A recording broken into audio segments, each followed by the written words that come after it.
Hello friends, स्वागत है आप सभी का। आज का हमारा टॉपिक रहेगा समय प्रबंधन, समय का सदुपयोग। इसमें हम आपको रूपरेखा भी बताएंगे, साथ ही पूरा निबंध भी आप किस प्रकार लिखेंगे वो भी आपको बताएंगे। इससे पहले भी निबंध के 2 वीडियो डाल चुके हैं और इससे पहले हम कई प्रकार के वीडियो डाल चुके हैं। प्लेलिस्ट में सारे वीडियो आपको मिल जाएंगे जो भी आप देखना चाहेंगे।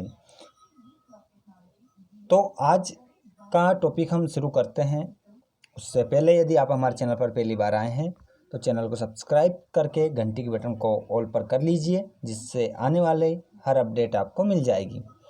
चलिए, सबसे पहले आपको क्या करना है, रूपरेखा बनानी है। नंबर 1 पॉइंट पर प्रस्तावना, नंबर 2 पे समय के सदुपयोग की आवश्यकता, पॉइंट नंबर 3 में लिखेंगे आप समय के प्रबंधन से लाभ। चौथा पॉइंट है समय के दुरुपयोग से हानि। पॉइंट नंबर 5 समय की पाबंदी से लाभ। और छठा पॉइंट रहेगा आपका उपसंहार। तो दोस्तों, प्रस्तावना में देख लेते हैं। हमारे जीवन में समय अपना महत्वपूर्ण स्थान रखता है। गया हुआ समय लौट कर नहीं आता है। समय के सदुपयोग से ही जीवन सार्थक बनता है। प्रत्येक काम करने का अपना समय होता है।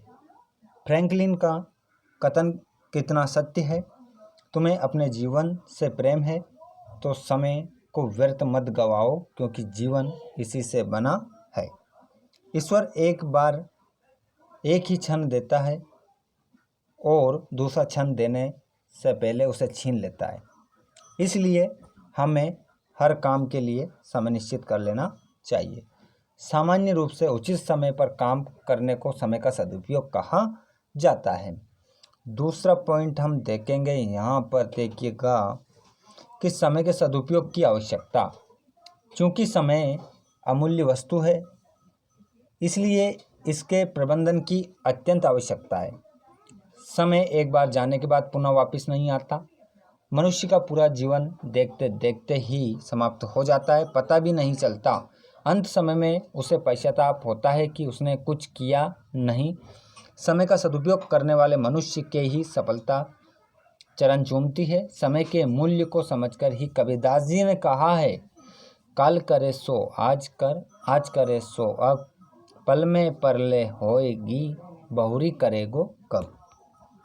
तो ये कबीरदास जी ने ये पंक्तियाँ दी है। अगला पॉइंट हमारा है समय के प्रबंधन से लाभ। उससे पहले दोस्तों, यदि आपने अभी तक वीडियो को लाइक नहीं किया है तो वीडियो को लाइक कर दीजिए, अपने सभी फ्रेंड्स को शेयर कीजिएगा। क्योंकि आज का हमारा टॉपिक है कक्षा 6 से लेकर 12वीं तक है, क्योंकि सभी परीक्षाओं में निबंध पूछा जाता है। आज का हमारा बहुत ही महत्वपूर्ण निबंध है समय का सदुपयोग, जो सभी परीक्षाओं में पूछा जाता है। चलिए तो देखते हैं यहाँ पर समय के प्रबंधन से लाभ। समय किसी के अधीन नहीं है, ये मानव के लिए सबसे बड़ा वरदान है। इसका सदुपयोग ना कर मनुष्य अपना ही अहित करता है। इसके सदुपयोग करके ही मनुष्य अपने लक्ष्य की ओर अग्रसर होता है। संसार में जितने भी महापुरुष हुए हैं, उन्हें रात दिन में केवल 24 घंटे ही मिले हैं। उनमें ही उन्होंने उतना काम कर लिया है जितना साधारण मनुष्य 2 दिन में भी न कर पाए। इसका तात्पर्य है कि उन्होंने अपने समय का एक क्षण भी व्यर्थ नहीं जाने दिया। अगला पॉइंट देखेंगे, समय के दुरुपयोग से हानि। समय व्यर्थ गंवाना सबसे बड़ा अपराध है। इससे व्यक्ति की आदतें बिगड़ती है, जिसके घातक परिणाम होते हैं। समय का सदुपयोग जीवन की प्रगति को रोकता है। आलस्य, लापरवाही, हीनता, कामचोरी आदि वृत्तियाँ समय के दुरुपयोग से ही आती हैं। समय का दुरुपयोग करने वाला व्यक्ति जीवन में असफल रहता है। अगला है समय की पाबंदी से लाभ। जो जाति समय का सम्मान करती है वो अपनी शक्ति को कई गुना बढ़ा लेती है।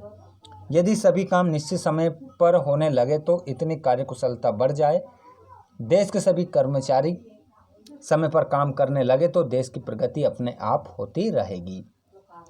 और दोस्तों, महत्वपूर्ण पॉइंट और लास्ट जो पॉइंट लिखा जाता है उपसंहार, उसके बारे में देखते हैं। समय प्रकृति का दिया हुआ ऐसा मूल्य धन है, जहाँ धनी निर्धन का बिल्कुल भी भेद नहीं किया गया है। समय के साम्राज्य में सब समान है। यदि हम समय के महत्व को नहीं समझ पाते हैं तो ये हमारा दुर्भाग्य है। समय की सीमितता का ध्यान रखते हुए हमें उसका अच्छे से अच्छा प्रयोग करना चाहिए। समय का यदि हम आदर नहीं करते तो वह हमारे पास आकर भी चुपचाप लौट जाता है। ये दोस्तों आज का हमारा समय का सदुपयोग जो टॉपिक था, निबंध था हिंदी का समय प्रबंधन, वो समाप्त हो चुका है। यदि आप ऐसा अपनी परीक्षाओं में लिखेंगे, अपनी कॉपी में लिखेंगे तो यहाँ से दोस्तों आपको 10 अंक मिलेंगे। ओके, 10 अंक का ये हमारा टॉपिक था छोटा सा। साथ ही वीडियो पसंद आया तो कमेंट करके बताइएगा, अपने फ्रेंड्स को शेयर कीजिएगा। धन्यवाद आप सभी को।